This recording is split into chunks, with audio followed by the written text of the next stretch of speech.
Hello everyone and welcome back to Child of Light. Hello, Mr. Dapper Crow. That crow is so fancy. Look at that hat. That makes that the fanciest crow to have ever been born. Not much of a talker though. Oh well. I did a bit of grinding between episodes. That will be a running staple just because I really don't want you guys to have to sit through it. I'm not going to fight that ghost. Ghosts are one of those creatures that are not weak to physical, they're only weak to magic, and they're not worth my time. This is a chest that can only be opened by actually standing on it, so can't use Igniculus to open it. Now, I probably should have equipped me some oculi. Kind of forgot about it. Oops. Oh well. Because I have one of the little DLC things, I'm going to equip those. The DLC one is just a couple of diamonds, and you can get it through the Uplay store for, I think, just earning achievements, so no big deal. Should I? Yeah, I'll fight one. Alright. Now, here. I'll go ahead and show it off. This is how much damage that thing takes on just a swing. Not very impressive. Whereas this is how much damage she will take if I use magic.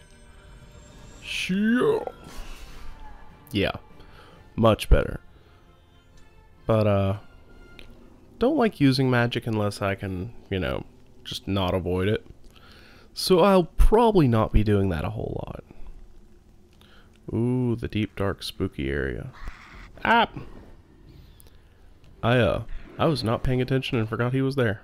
Oops. And that's gonna cost me. Oh, I dodged. Sweet.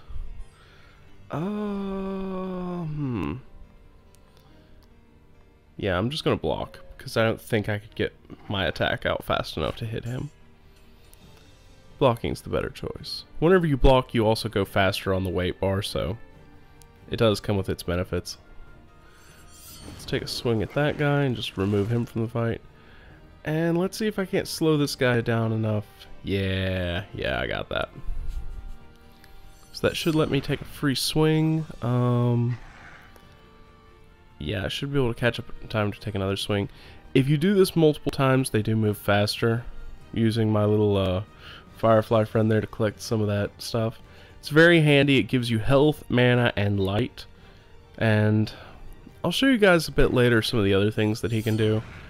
Well, I think he can only do one other thing, but it's not really important just yet. But I'll show you then, I guess. Don't want to ruin the surprise. This should do it. There we go. Alright. One gargoyle down, 18 million to go. And a consumable that I won't use. I forget I have those, so. Standard RPG rule. I always try to save my consumables in RPGs, and I save them until the point they're no longer useful.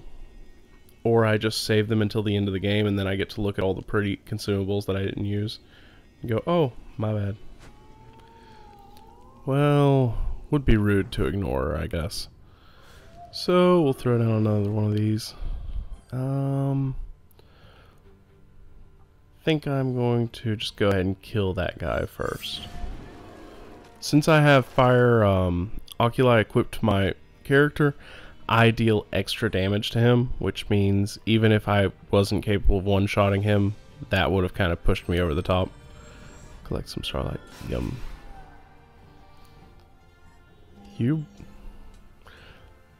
That's just something that I get in the habit of doing as the game goes on.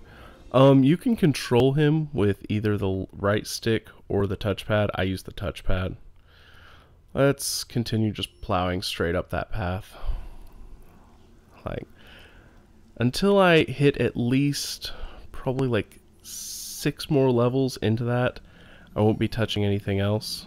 For the most part. I might dip into a couple of other abilities if I see the need, but there's a specific reason for it, which is you eventually, by plowing down the path that goes most towards basic attacks, you will get the ability to just basic attack everyone at once.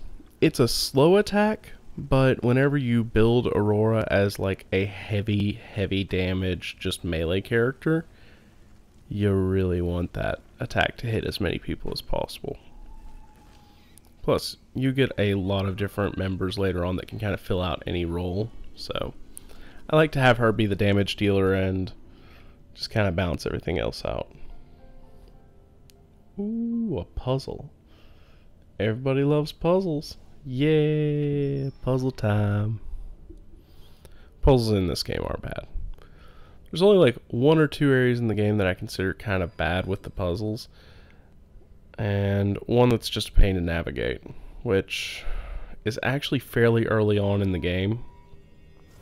And you guys will know it whenever we get there, because I'll probably be on it for like 15 minutes or something, just wandering around not knowing where to go. It's great. Phew. And phew. This is not a difficult puzzle, by the way. If it looks like I'm breezing through it, it's because I've done it once before. But honestly, the first time that you do this puzzle, you just kind of look around the room once usually and go, oh, I see. You just put everything the only place it goes. And usually you have to mess up on the lift at least once to understand what you're supposed to do here. See, your first time you're going to hop on this lift, ride it all the way to the top, and be like, yay! And then you'll forget about this thing. But oh well. Alright. And let's get it on the lift. Gonna collect the light. Yeah, feeling fancy. Oh yes, got all the light. Then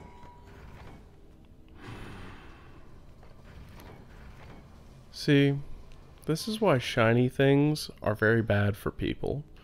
Because you start collecting shinies and you forget how you're supposed to solve the puzzle you were just talking about solving.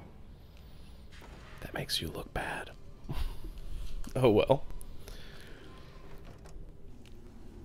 Alright, and let's take it to the left here. Ignicolas, if you would, please. Thank you. Now, as a side effect of my farming, I will end up with a lot of oculi. I will show you guys the oculi at some point later on down the road, but honestly, for probably the first 3 or 4 chapters, it's not important. You can... honestly, you could beat the entire game without oculi. Dang. I'm fishing for it there, but there is a place where if you put that and activate it, or if you activate your Firefly before you get into the room, you can in fact trigger part of this before you even walk in here. But I couldn't find it. Is it? Oh, there it is. Feel like the game is messing with me. Should have totally gotten that. Oh well. And let's rotate. And blue. If you notice, there's one color on this wheel, and instead of going the other way, you won't see it, but there's a purple one. If you look at the statues, there are 4 statues. Each of them is holding up a little thing with a gem at the top. The purple one is missing, which I always took to be the reason why she could communicate with you, even though, you know, she was sealed away. So, and here we have our first boss battle. Now, for them, I think they're weak to magic. I don't know. I'm gonna fling magic at them. See if it sticks. Yes. Okay. So that works. Okay, I dodged that. Good. I think I'm gonna go for a block. Nah. Let's see if I can swing it. And that's what you get for being greedy. Being greedy in games will cost you. Let's give him some more magic. Take the voodoo! Voodoo! Oh yeah. Voodoo is strong. I'll take a little bit more light. Let's hit this one. This is basically over with. I think this guy takes 2 hits as well, so... one more and he is gone. Shine a little light on him just to make him move slower. And... huh. I completely messed up there. I thought that he moved a lot slower than that. I misjudged his speed with the spear. Oh well. He's down. We good. And get a magic stardust. That is to permanently upgrade our character.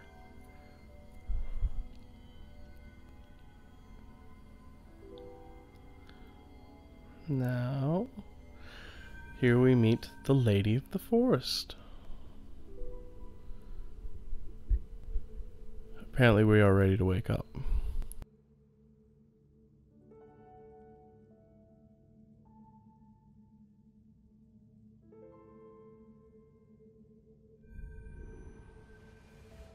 Once the sun shone upon a land of sequined valleys and peaks of white, and at night ruined castles glowed with alabaster light. From the stars and the crescent moon, a queen of light ruled this rambling place. Each night she walked the palace alone, her luminosity dawn's own face. Until one night there was no trace. The queen had vanished, and with her the light. Dark resided in its place. The usurper, Umbra, hid from sight. She sent her daughters in her stead. The sun, the stars, and the crescent moon, they pilfered from the sky, extinguished them with the monsoon. Then Umbra's dark creatures conquered the land. Our lives soon snuffed out by a wave of her hand.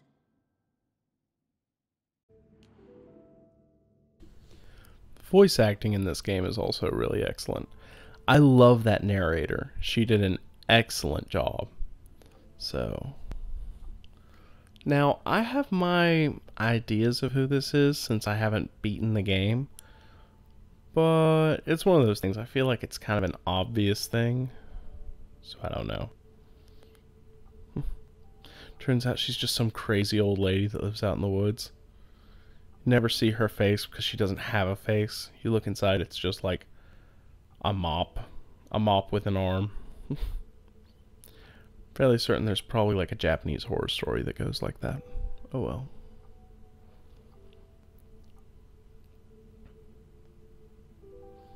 Ooh, shinies. Aurora, you can't be getting distracted by the shinies every time they appear. Oh, that's especially shiny though.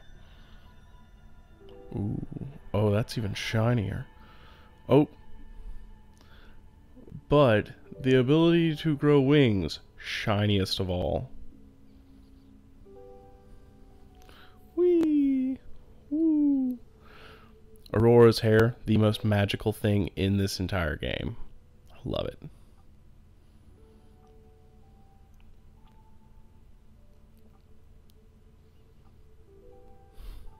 What a jerk. It's like, oh, here, have this thing. What does it do? Oh, bye. Oh well. Woo! And I think I'm going to actually end it here. And so Aurora wandered, the twilight forest far from home, starlight only to guide her, except for a firefly alone. Anxious for the comforts, a family who could not trace her, searching for the sun and moon, a father to embrace her. And somewhere in the night, perched upon a throne in the dark, waited Umbra, the usurper, to snuff out Aurora's spark.